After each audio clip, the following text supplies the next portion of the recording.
Sometimes things happen. You need to know how to adapt. Don't learn by heart. First, you do like that, copy paste, while learning the technique.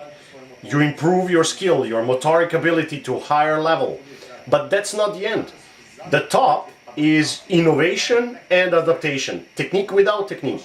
Your reaction to his action, his movement when you start or when he starts first. I can grab his ears and hit him with other hand. You have a lot of options if you are adaptable and ready to adjust. In order to be adaptable, you need a good level of knowledge.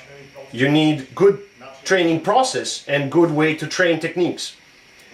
Learn techniques, copy them, hone your skills.